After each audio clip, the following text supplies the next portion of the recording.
One of the central tenets that I'm trying to teach women, married women, about sex is that sex is supposed to evolve and change and adapt to the realities of a marriage and life once we're adults and married and in our adult life.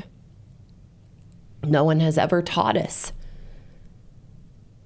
that sex is supposed to change, that sex in marriage doesn't look like it did in the beginning of a relationship where the romantic love was hot and heavy and there was a lot of passion and a lot of intensity.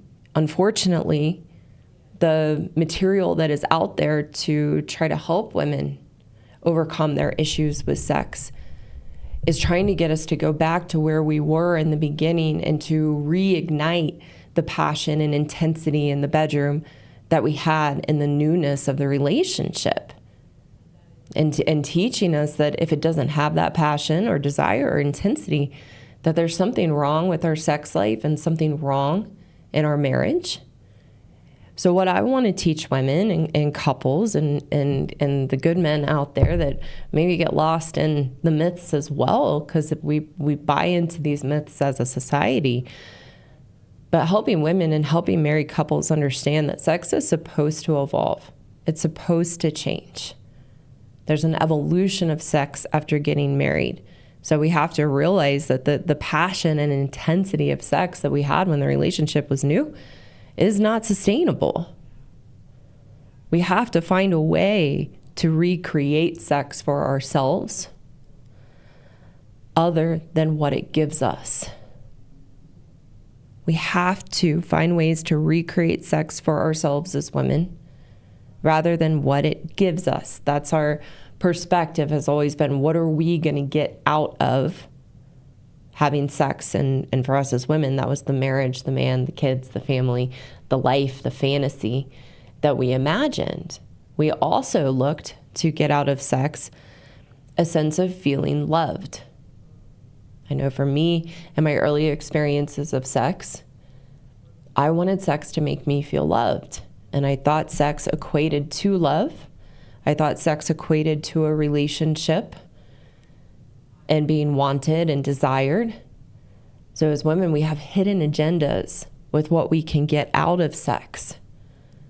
And so we have to, once we get, that's part of the big issue, once we get what we want as women, getting the marriage, and knowing we had to have sex to get the man and get the marriage, once we have that, that's part of where we begin to shut down, put walls up, and disengage from sex. And that's the secret to overcoming the issues, is that we have to ask ourselves, how do I recreate sex for me and my own enjoyment? And of course, sharing the benefit of that with our husbands, knowing it's important to them, rather than what am I getting out of it for me and what's in it for me. And not looking to recreate the passion and not looking to sex to make us feel loved. Ladies, we have to be honest and stop living in the fantasy of what we expected marriage to be, a romantic fairy tale and what we see in the romantic movies. And it's always fascinating where the romantic movies end is when everything is great and new and they finally get together, and then we never see anything after that, because that doesn't sell. The reality and challenges of marriage don't sell in that regard. So we have to stop living in what we expected marriage to be and start living in the reality of what marriage is, and understanding the romantic love that we had in the beginning of a relationship, which was often fueled in the bedroom and in our experience of sex. We have to realize that romantic love, it's just reality. That romantic love fades away, because once we're married and in real life, we're faced with the challenges of life: kids, careers, money, health, our spouse's health, family members' health, and parents getting older. We're faced with the realities of life, and it's not sustainable and it's not realistic that romantic love we have in the beginning is going to continue, and that we're supposed to somehow contrive it and fuel it to be able to continue. That's the fantasy. So the real question is what makes a marriage work? What makes sex in a marriage work? When the romantic love fades away. So what we need to understand, there's an evolution. There's an evolution of the romantic love in the beginning into a mature sense of care and appreciation of each other.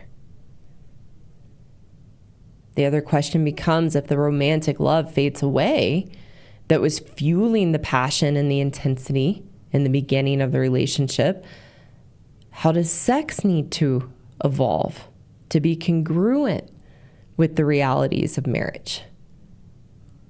And that's what we have to begin to ask ourselves so that we can re-engage with sex and can solve the issues and problems of sex in a marriage that we have as women, shutting down, disengaged, finding it boring, seeing it as an obligation.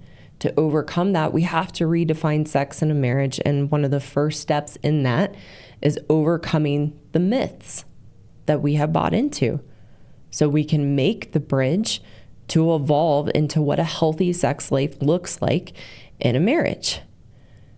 We can't walk the bridge, we can't cross the bridge and evolve to what sex is in a marriage in a healthy way without seeing and understanding the myths.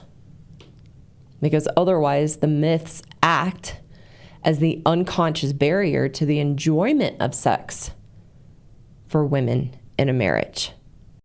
Hello again. Thank you so much for taking the time to watch today.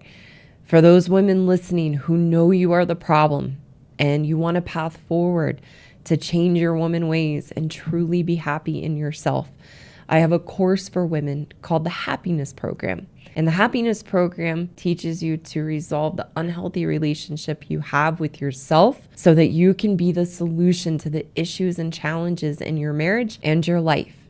You can find the link in the description below to learn more about the course and apply to enroll. For the good men listening who want a way to take back the power you've unknowingly given away to your wives, I also have a course for you called the Marriage Rescue Course for Good Men Only. And the course teaches you how to rebuild your strength and confidence so that you can navigate the relationship with your wife in a healthy, constructive way. Again, you can find the link below in the description to learn more about the course and apply to enroll.